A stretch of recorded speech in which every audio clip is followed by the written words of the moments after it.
Okay, so you've heard it before. Cars are bankrupting Americans. They're one of the largest expenses. It's where most people's money goes to month over month. And today we're going to check out this video on how cars are bankrupting Americans. So he's going even crazier. He's saying it's All straight right, so of course, bankrupting the us. meaning of car poor is when someone spends so much money on a car that it negatively impacts their finances, and this is a great example I found on Reddit. This guy has a good job, but most of his money goes to his car. So yeah, even though he can technically make the payments, right, he's still considered car poor because it's straining his finances, and he's potentially living paycheck to paycheck, which puts him at financial risk. And unfortunately, many people are currently or will be in a similar situation because they don't know the true cost of owning a car. And hint, it's way more than you think. So let's do a case study to find out what the actual true cost of owning a car is. And in this example, I'm gonna use the 2024 Toyota RAV4, which has a starting retail price of around $30,000. The first cost that we need to account for. Cars suck, man. Let me just say that. I get that's not a very manly thing to say. Cars suck. They just want your money. They just consume your money over and over and over again. They suck. Or is going to be the car loan itself. If only we had trains. The average term for a new car loan is around 5 to 6 years, and depending on your credit score, your interest rates for that loan can range from 10% all the way to 20.92%. So let's say you have an average credit score of 720, right? That means you can get a 5-year car loan at 12.52% interest rate, meaning you're looking to pay around $680 per month for the RAV4 for the next 60 months. So already you're gonna end up paying over $40K for a car that retails at $30K, and even then this is just the beginning. The next biggest expense is depreciation, which is basically when the value of an asset goes down because of wear and tear in time. And for a new car, the depreciation clock starts the second you drive it off the lot. So in the first year, a new car typically loses around 20% of its value thanks to depreciation. Now for our 2024 RAV4, Kelley Blue Book estimates that it's gonna lose around $7,000 in value in its first year. And in its fifth year, it's estimated to be. So one of the biggest unrealized losses of buying a car is the fact that it's immediately going to start depreciating. And honestly, the more expensive or luxury vehicle that you buy, the quicker it depreciates, which is very, very odd. Hondas hold up their value insanely well. So do Toyotas because everybody wants them and they're going to keep working instead of breaking. But a lot of the nicest cars have the worst depreciation cycles. Be worth only around 14.5K, which is about half of its original value. Now moving on, next is car insurance. And nowadays, Americans pay around $1,700 a year for full coverage auto insurance, which I think is pretty expensive. Later on in the video, I'm gonna share my tricks on how I Such a scam. car insurance. But for this case, our RAV4, we're looking around $11,000 for car insurance for over 5 years, which is roughly around $2,200 a year. So even more expensive than the average. And the next expense that everyone complains about is gas, all right? So Americans spend about $204 on gas each month, which adds up to around $2,448 a year. Now for our RAV4, Kelley Blue Book estimates that we're looking at around $9,200 for gas over 5 years, which is around $1,840 a year. All right, so next is maintenance and repairs. Now, Americans spend about $126 a month for maintenance, repairs, and tires for a new car, so around $1,500 a year. Now, for our RAV4, across the next 5 years, Kelley Blue Book estimates that we're looking at around $30,900 for maintenance, plus $1,700 in unexpected repairs that are not covered in warranty. So in total, around 5.6K for 5 years, which is roughly $1,100 a year. Then we gotta tack on other costs that we can't forget about, such as state fees, right? Like sales tax, license, and registrations, and all that jazz. Now, these do depend on where you live, but for our RAV4, is estimated to cost around $4,800 in state fees for 5 years, which means around $960 a year. So if we add every single thing up, what is the actual true cost to own this car? So first, Kelley Blue Book, their calculation I would say is on the lower end because they're using in their financing terms around a 5% interest rate for the car loan, which as we all know is a bit outdated. So if we use the average 2025 interest rate, which is 12.52%, then the true cost to own this $30,000 RAV4 car is around $50,000 over 5 years, which is about $10K a year. Now, the median salary in the US is around $42K per year. So I want you to just imagine owning a car and the cost of ownership every year takes up around 24% of your gross salary. Now, your gross salary is pre-tax, meaning that is nearing the amount that is expected for you to spend on housing. And we don't live in these cars unless you have an RV, right? If you have an RV, it's the best of both worlds because you can get a motorcycle, drive that around for local in-town visits, and you could be in the RV living in that thing, while you're driving around. But outside of that, no, you aren't using your car. You aren't making money off of it. It's just depreciating. It's just a waste of money that's waiting to break down and start blinking so you can spend even more money on it. You get taxed and you get your take-home pay, that's going to take up an even larger percentage. Now, the problem of having so much of your money going towards car payments is that it's going to be really hard to save money or build wealth if you are car poor and you're constantly living outside of your means. And it probably doesn't help that all your other expenses are also going up as well. For example, one thing that has gotten a lot more expensive is your cell phone. All right, so if we know being car poor is bad, how the heck did we get to this point where people are out here driving $90,000 cars with just $15 in their bank account? Well, there are 3 major things that we can blame for this. The first thing we can blame are car companies, okay? So car companies, they spend billions of dollars in marketing every year trying to make you want to buy their cars. And I bet you $1 million you probably don't even notice 90% of these ads. Like, sure, you know. Okay, so blaming the car companies, right? I understand. Obviously, corporations are greedy.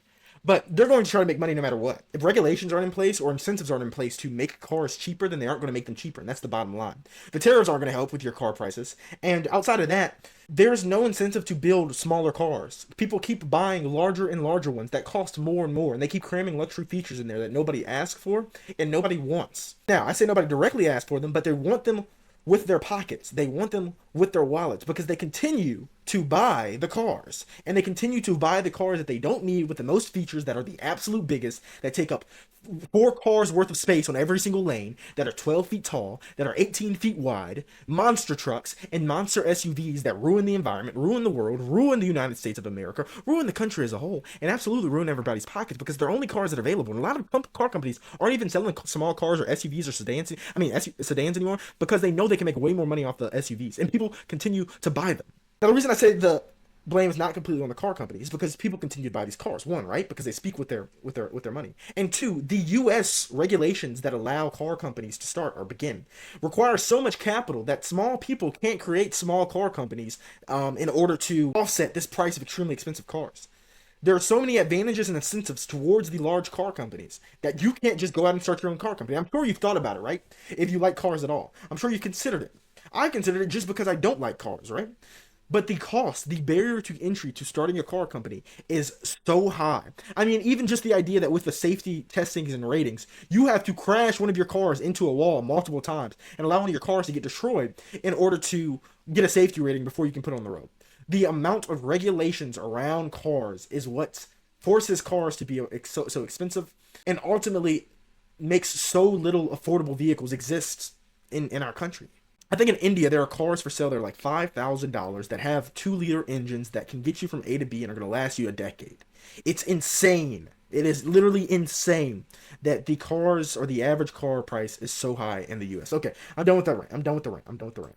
About the TV car commercials during like your Hulu ad break or whatever. I always get them. I don't know why. I'm not looking for a new car. But what most people don't know is that every movie nowadays is essentially a car commercial. For example, in the movie Twister, red Dodge Ram. In the movie Barbie, blue Chevy. And yes, this clip is literally from the movie. In Jurassic World, a Benz. And the reason these car companies are so subtle and sneaky with their marketing tactics is because they don't want you to think that you're buying a car. They want you to feel like you're buying a new personality or enhancing your personality or upgrading your lifestyle. Do you want to look cool? Do you want to look classy, chic, or even you want to look tough, right? And what better place to advertise these kinds of emotions and feelings than in those types of movies? The next to blame is our flex culture, all right? So our society has attributed success and status to owning a really nice car. And just the other day, I was having a conversation with my friend for research purposes for this video because he recently bought a BMW car. Okay, I'm going to rant again. I'm sorry. Both of these things are a result of the users, the buyers, the purchasers accepting this. Like, why do we have to live in a world with so many sheep? SHEEP. It's hard for me to pronounce the SHs and the CHs. I'm sorry.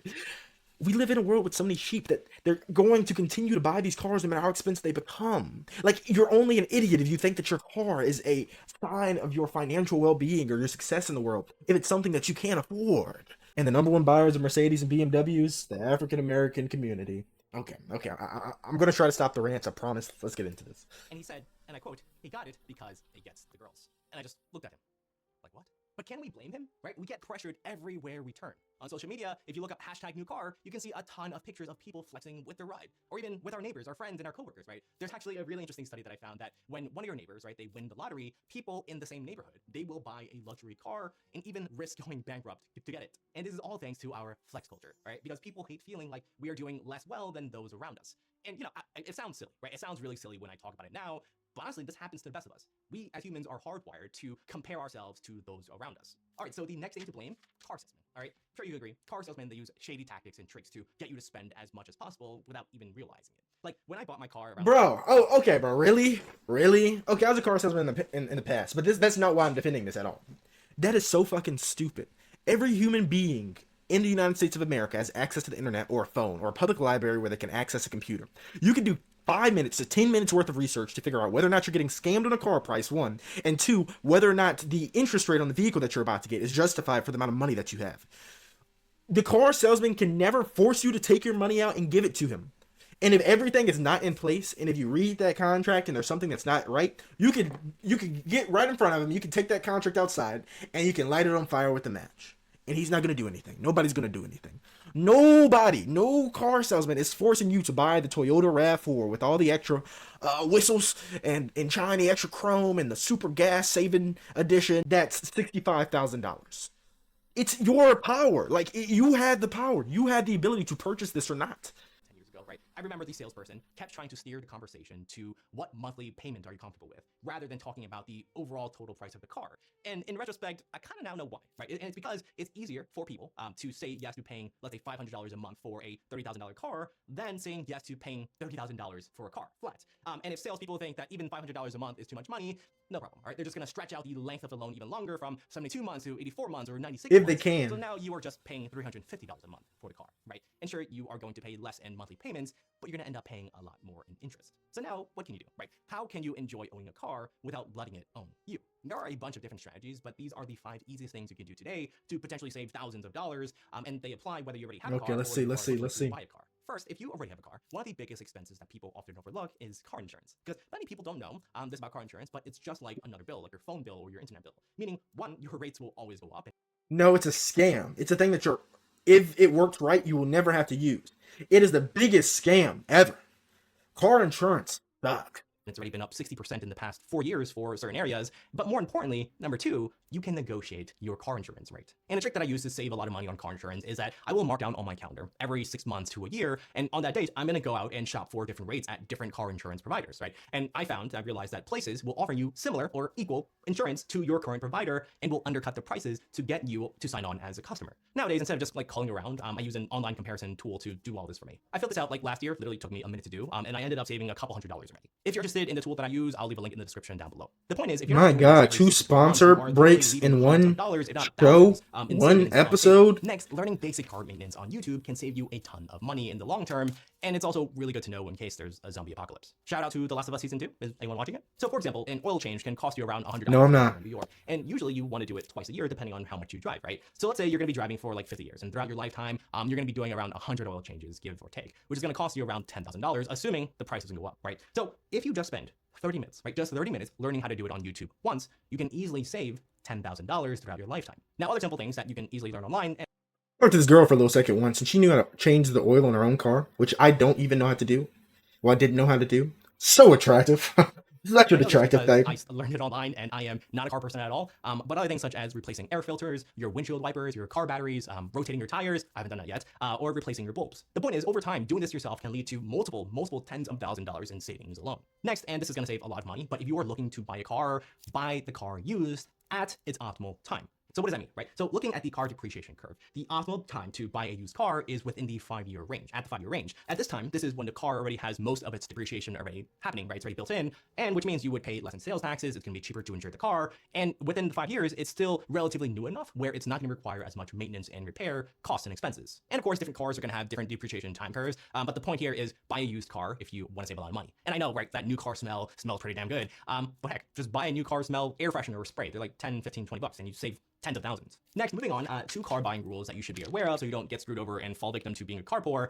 So I mentioned earlier, right, how dealerships, they talk about the cost of the car in monthly payments. Well, the first rule, the first trick is you want to flip the script and demand to talk about it from the total cost of the car with the interest, with your loan, so you can get the full picture. The next rule, and this is probably the most important one, is if you can't comfortably afford to save an amount equal to your future car payments in this very moment, then you probably can't afford that car. Right? So for example, if you are about to commit paying $700 a month for car payments, ask yourself, can you currently realistically put $700 aside each month in your savings account or your investment account? And about then move on to the next car, right? Like how are you going to pay for the future loan if you can't even save that amount now? Next, you need to reframe what success looks like for you. Yeah, one that's not on the list is to buy a cheaper car. Buy a cheap used car. We're talking $2,000, $3,000, $5,000. Buy a motorcycle. That's $2,000. That's $70 a month. Just buy whatever is the minimum requirement. If you're forced to horribly live in one of the U.S. cities that requires you to have a car, which is like a good chunk of the U.S., buy the cheapest thing you can possibly find that still drives. Regardless if you have a car or not right now, okay? Like ask yourself, what is truly important to you? Do you want to look wealthy and rich so you can flex online to your friends and brag to your coworkers? Or do you actually want to be financially free? Do you actually want to be comfortable? So for me, I couldn't care less about what other people think because haters gonna hate. They're gonna hate if you're doing well, they're gonna hate if you're not doing well.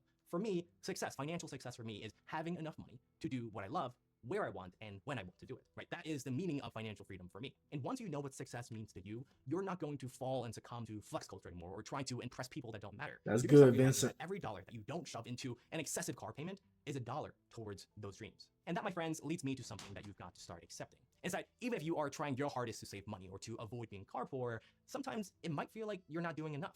And that might be because you aren't doing these things immediately after you get paid. Click here for the 8 things you need to do. Oh my gosh, 3 ads in one video, Vincent? Really? Really? Anyway, Vincent Chan, pretty cool video. That last one, though, that he didn't mention is the most important. If you can find a super cheap car to buy that you know is going to last at least 2 years, then do that. Do that if you don't want to spend money and be bankrupted by the vehicle that you're going to purchase. Anyway, that's all.